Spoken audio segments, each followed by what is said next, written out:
dan kebanyakan kes pemerdagangan orang ni datangnya daripada tawaran kerja. Betul. Kan? Pelbagai tawaran kerja yang kita dapat, tawaran kerja di luar negara dan kita percaya dengan tawaran kerja tersebut dengan tawaran yang sangat lumayan. Betul. Kita dikaburi dengan tawaran duit tersebut. Sampai kan ada yang offer sampai RM10,000, lebih RM10,000. Pergi ke luar negara, bila sampai di sana telefon diambil. Semua barang-barang keperluan kita, barang-barang personal kita disimpan dan akhirnya kita didagangkan. Itu salah satu contoh lah yang boleh kita dapat kalau kita nak bercakap tentang perdagangan orang ni. Kalau cerita tentang perdagangan orang ni, dia datang daripada banyak bentuk lah. Ada dari segi seksualiti, perhambaan, tenaga buruh, pembinaan organ, penjualan bayi dan juga banyak lagi sebenarnya aktiviti-aktiviti yang menyalahi undang-undang. Jadi untuk bercakap tentang perdagangan orang ni, kita ada NGO dekat sini dan saya pasti penglibatan NGO dan juga pihak berkuasa juga memegang peranan penting dalam kita nak mengatasi permasalahan ini. Jadi kita bersama dengan Mr. Roland Edward, pengarah pelibatan dan operasi Be My Protector yang membantu Majlis Anti Perdagangan Orang untuk mencegah kes-kes ini. Ya, betul. Apa khabar Mr. Roland? Bagus. Bagus. Sangat bagus. Hari ini hari bagus. Ya, of course. Akan bertambah bagus apabila kita memberi satu input yang menarik, yang sangat-sangat bagus untuk semua orang yang sedang menuntut Malaysia ni tahu, iaitu mengenai perdagangan orang ni. Mungkin kita boleh ceritakan dulu apa itu perdagangan orang? Mungkin ada yang tak faham lagi. Apa yang dibuat? Perdagangan orang ni di mana orang yang dipaksa, dia ditipu, dia dimanipulasikan untuk menjadi pekerja. Okey. Ya, di mana bukan saja pekerja buruh dalam banyak jenis pekerjaan, tapi juga dalam kegiatan seks komersial juga. So di mana dia melibatkan lelaki, wanita, kanak-kanak juga ya. So dia tak kira bangsa, agama, usia, dia tak kisah. So mana kalau dia nak memperdagangkan untuk keuntungan dia, dia akan cari cara untuk manipulate orang tu nak masuk lah. So kira kalau you tengok macam you nak pergi Australia, ambil petik buah kan, Apple. Dia cakap bayar gaji RM10,000. Siapa nak pergi kan? Ambil Apple senang je. Tapi you pergi sana, pasport kena ambil. You tak ada telefon, you tak boleh you tak boleh talk to your family kan? Tiba-tiba you hilang. Itu kita dikaburi lah kan, dengan kebendaan, dengan wang dan sebagainya. Okey. Jadi kalau kita nak berbalik dekat negara kita ni, kita nak tahulah bagaimana keseriusan tentang permasalahan ini dan difahamkan juga makin lama negara kita ni makin teruk, kes ni makin lama makin banyak dan ada tahap-tahap yang mungkin kita boleh faham sekarang ni. Ya, so kita ada satu report yang daripada jabatan daripada US ya. Dia panggil tip report lah. So you boleh Google apa tip report tu. Tapi tip report tu ada 4 tahap. Tahap tip 1, tahap 2, tahap 2 watch list dengan tahap ketiga. So sekarang ni Malaysia unfortunately kita ada kat tahap ketiga. Tahap paling teruk. Tahap ketiga dah 2 years in a row lah. Ada 2 tahun berturut-turut lah.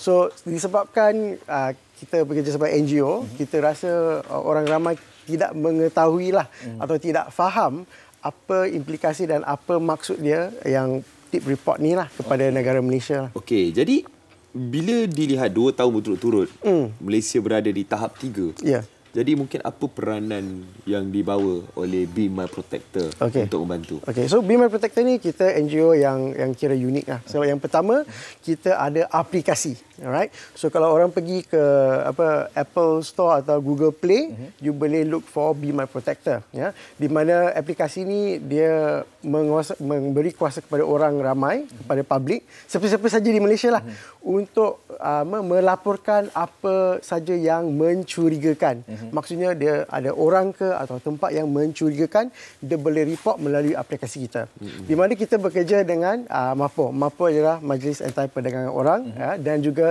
NGO, CSO lain dan juga organisasi lain atau individu lain, bergantung kepada kes yang kita terima. So kes-kes ni boleh melibatkan pelacuran, boleh melibatkan child begging, ya. So yang aplikasi ni yang paling bagus ni sebab you boleh melaporkan dalam masa 5 atau 6 step dalam 1 minit. Laju lah. Laju senang sebab kita dah letak mana dia boleh ada tick box ya. You boleh siapa dekat mana, you boleh letak you punya informasi. So sebab tu memudahkan orang nak buat benda yang baik dan benda yang betul. Sebab kadang-kadang kita nak buat benda yang betul yang baik, kita kata susah nak pergi report polis lah, nak beratur lah, nak pergi jam susah kan. So sekarang kita kasih dia senang untuk membuat benda yang bagus dan yang betul lah. Okey, kita tahu bahawa sekarang ni dah pun menggunakan teknologi lah kan. Ya, betul. Kalau kita nak melaporkan pelbagai kesalahan, kes dan sebagainya. Tetapi mungkin ada di antara kita yang kurang memahami tentang kes ini, pemberdagangan orang. Mereka rasakan bahawa benda ini adalah betul.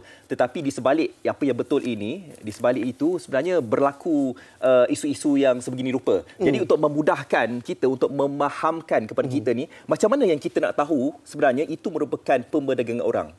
So yang ni of course I cakap bila you ada lebih experience, you ada lebih ilmu, you ada lebih kita katakan berganding tangan dengan kita, boleh volunteer macam tu kan.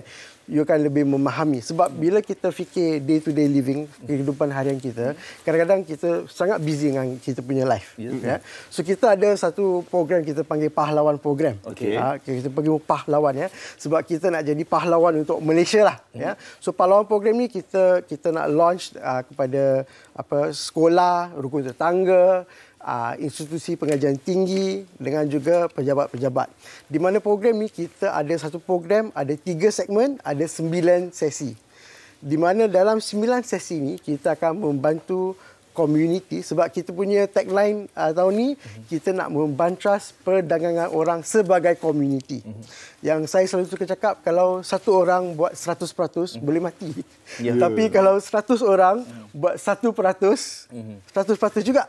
Right? So kalau kita berfikir sebagai community dan kita membantu kerajaan kita, kita boleh berjaya sebenarnya. Okey, kalau dekat Malaysia ni tadi kita pun dah cakap tentang pemberdagangan orang ni datang daripada pelbagai bentuk. Ya, betul. Okey, kalau ikut laporan di Malaysia ini bentuk mana yang mungkin menduduki tangga teratas dalam isu So kalau kita ikut tip report tu yang that one is specifically forced labour dalam plantation lah. Okey. Tapi macam you cakap ada lagi sektor-sektor lain tapi sebabkan kadang-kadang kita susah nak dapat data. Right? Okay, contohlah kita ambil pelacuran. Kalau orang pergi pelacuran dia bukan bayar LDHN, dia bukan ada tax profile kan. Dia tak ada receipt kan. So kalau you fikir macam tu, memang kebanyakan orang cakap aktiviti yang melibatkan perdagangan orang is not traceable. So kebanyakan adalah andaian daripada kriminologi atau polis atau yang ni statistik untuk pornografi kanak-kanak sedunia. Dan ini adalah yang lead to perdagangan orang. Boleh. Sebab kita cakap pasal penganiayaan kanak-kanak. Sebab bila dia dianiaya di rumah, dia lebih senang nak boleh masuk ke dalam perdagangan.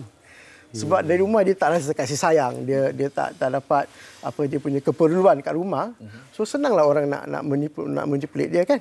Ya, jadi sebagai orang kita ada anak kan yang sangat risau dengan keadaan semasa apa yang berlaku di seluruh dunia sekarang ini, yang semua benda berlaku sangat pantas. Jadi apa antara langkah-langkah yang boleh dilakukan oleh kita selain daripada kita boleh gunakan apps itu untuk track? So saya rasa kita kena nombor satu sebagai rakyat Malaysia, kita sebenarnya rakyat yang bagus, right? Kita nak lebih perhatian.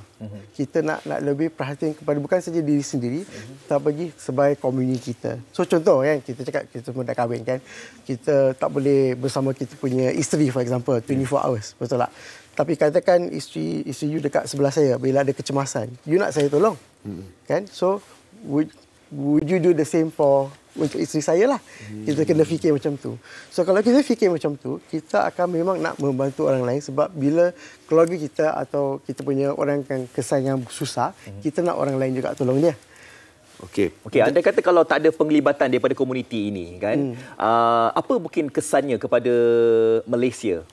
Sebab yalah kita lihat dah tahap 3 ni, kita tak nak ianya meningkat. So katakan kalau komuniti memang tak nak get involved lah kan. Tak ambil tahu. Okay, so you fikirlah kalau kita ada 1,000 orang. Okay, kita ambil contoh pas malam. Okay. semua orang buang sampah kat pasar malam. Lepas dia pergi sampah kat mana-mana, ada satu orang je nak kutip. Susah kan? Susah. Mungkin berjam, betul tak? Tapi kalau everybody pergi pas malam, dia buang sampah kat tempat yang betul atau dia ambil sampah balik rumah buang kat tempat yang betul, kena bersihkan kat, tak perlulah. Mungkin sikit lah, mungkin ada lah kan.